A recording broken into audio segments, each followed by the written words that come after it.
Capsicum ও ডিম দিয়ে আজকে বানিয়ে ফেলবো সন্ধ্যার একটি ভীষণ টেস্টি, মজাদার আর অত্যন্ত সহজ রেসিপি।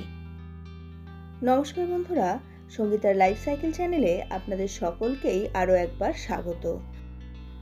সন্ধ্যাবেলা আমাদের প্রত্যেকেরই শরীর অনেকটাই ক্লান্ত থাকে। অফিস থেকে সারাদিন কাজ করে বাড়ি ফেরার সময় সত্যিই আর এনার্জি থাকে না। আবার বাচ্চারা যখন খেলে ধুলে সন্ধ্যাবেলা বাড়ি ফেরে তখনও তাদের এনার্জি লেভেল অনেকটাই কমে যায়। আর এই সময় বাড়ি ফিরে যদি এরকম টেস্টি হেলদি কোনো টিফিন পাওয়া যায় তাহলে সত্যিই শরীর ও মন দুটোই চাঙ্গা হয়ে যায়। আজকের রেসিপি শুধু সহজই নয়, এটা অত্যন্ত হেলদি। আশা করছি রেসিপিটি আপনাদের পছন্দ হবে। রেসিপিটি পছন্দ হলে অবশ্যই একটি লাইক করে দিন, আর চ্যানেলে নতুন হলে চ্যানেলটিকে সাবস্ক্রাইব করতে ভুলবেন না। ভিডিওটিকে সম্পূর্ণ দেখার অনুরোধ জানিয়ে আজকের রেসিপিটি শুরু করছি। এখানে বেশ কিছু সবজিকে একদম কুচি কুচি করে কেটে নিয়েছি। আপনারা আপনাদের পছন্দ মতো এর সঙ্গে অন্যান্য আরও সবজি অ্যাড করতে পারেন, কিংবা এখান থেকে কোনো সবজি আপনারা বাদও দিয়ে দিতে পারেন। আর এর সঙ্গে নিয়েছি 2 টেবিল চামচ বেসন। ক্যাপসিকামগুলোকে একটু মোটা মোটা করে কেটে নিয়ে এর ভেতরের অংশটাকে খুব সাবধানে কেটে বাদ দিয়ে দিয়েছি। এর ফলে ক্যাপসিকামগুলো দেখতে হয়ে গেছে 2 মুখ খোলা বাটির মতন। এটা এক ধরনের ডিমের অমলেট, তবে এই ডিমের অমলেটটা তৈরি করব ক্যাপসিকামের ভিতরে, আর এটাই কিন্তু ভীষণ ইন্টারেস্টিং। একটা বাটির মধ্যে প্রথমে বেসনটাকে দিয়ে নেব।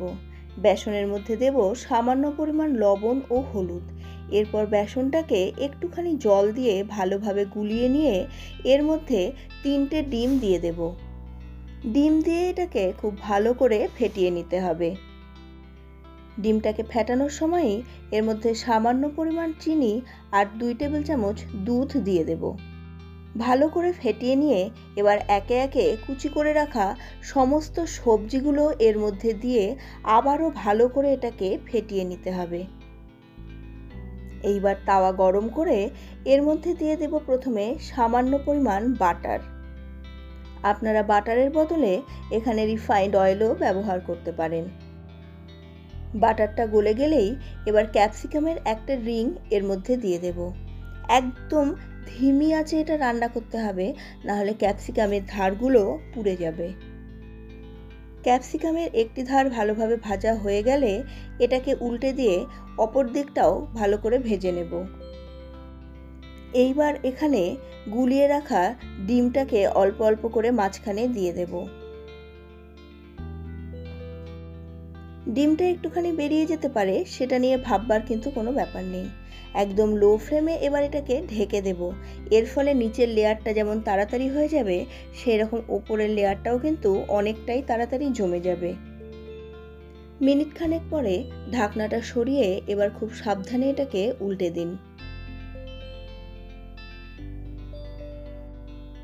একই রকমভাবে লো ফ্লেমে ঢেকে রেখে দিন আরও 1 মিনিট, তাহলে 2 দিকটাই ভেতর পর্যন্ত খুব ভালোভাবে সেদ্ধ হয়ে যাবে। এটা অ্যাকচুয়ালি ডিমের অমলেট, তবে একটু অন্যরকম। রেগুলার একই রকম খাওয়া যদি বাচ্চাদেরকে দেওয়া যায় তাহলে ওরা সত্যি খেতে চায় না। আপনারা এইভাবে ক্যাপসিকাম দিয়ে কিন্তু ডিমের অমলেট তৈরি করে দিতে পারেন। প্রচুর পরিমাণে সবজিও খাওয়া হয়ে যাচ্ছে, আর ডিমে থাকে প্রচুর পরিমাণে প্রোটিন, ক্যাপসিকামে থাকে ভিটামিন সি। কাজেই এটা সত্যি হেলদি। আর আপনারা এইভাবে ক্যাপসিকামের বদলে ক্যাপসিকাম কুচি করেও দিতে পারেন। তবে এইভাবে যদি তৈরি করে দেন তাহলে এটা দেখতে একদম অন্যরকম, যেটা বাচ্চাদের কাছে একদম ইন্টারেস্টিং একটা জিনিস। আপনারা খেয়াল করে দেখবেন বাচ্চারা কিন্তু একই রকমের জিনিস প্রত্যেক দিন খেতে চায় না। আর শুধু বাচ্চাদের বলে কথা নয়, বড়রাও প্রত্যেক দিন এক জিনিস খেতে ভালোবাসে না। আমি বা আপনিও ভালোবাসবো না। কাজেই একই জিনিস রেগুলার যদি একটু অন্যরকমভাবে তৈরি করা যায় তাহলে সেটা দেখতেও ইন্টারেস্টিং হয়, খেতেও ভালো লাগে। আপনারা এর সঙ্গে চিজও ব্যবহার করতে পারেন, তবে আমি এখানে চিজ ব্যবহার করিনি। আপনারা চিজের বদলে এর সঙ্গে কিন্তু পনিরও দিতে পারেন, তবে সেক্ষেত্রে এটা আরও অনেক বেশি ভারী হয়ে যাবে। আর সন্ধ্যার টিফিন একটু হালকা হলেই ভালো। আর এটা শুধু সন্ধ্যার টিফিনের জন্যই নয়, স্কুলের টিফিন বক্সেও আপনারা দিতে পারেন। নতুন নতুন সবাই স্কুলে যাচ্ছে আর আমরা প্রত্যেকেই টেনশন করছি যে ওরা ঠিকমতো খেলো কিনা। এই রকম ইন্টারেস্টিং টিফিন যদি ওদের কাছে থাকে তাহলে অবশ্যই ওরা টিফিন বক্স ফাঁকা করে নিয়ে আসবে। আশা করছি আজকের রেসিপিটি আপনাদের পছন্দ হয়েছে। রেসিপিটি পছন্দ হলে অবশ্যই একটি লাইক করে দিন, আর চ্যানেলে নতুন হলে চ্যানেলটিকে সাবস্ক্রাইব করতে ভুলবেন না। আপনারা আমার চ্যানেলটিকে সাবস্ক্রাইব করলে পাশে থাকা বেল বাটনের অলে ক্লিক করে দিন, তাহলে আমার প্রতিটি নতুন রান্নার নোটিফিকেশন আপনাদের কাছে পৌঁছে যাবে সবার আগে। আপনাদের সঙ্গে আবার দেখা হচ্ছে পরবর্তী আরও একটি নতুন ধরনের রান্নার ভিডিও নিয়ে। ততক্ষণের জন্য সুস্থ থাকুন, ভালো থাকুন এবং অবশ্যই আজকের রেসিপিটিকে একবার হলেও ট্রাই করে দেখুন। আর রেসিপিটি যদি আপনাদের পছন্দ হয় তাহলে কমেন্ট বক্সে এসে জানাতে কিন্তু ভুলবেন না।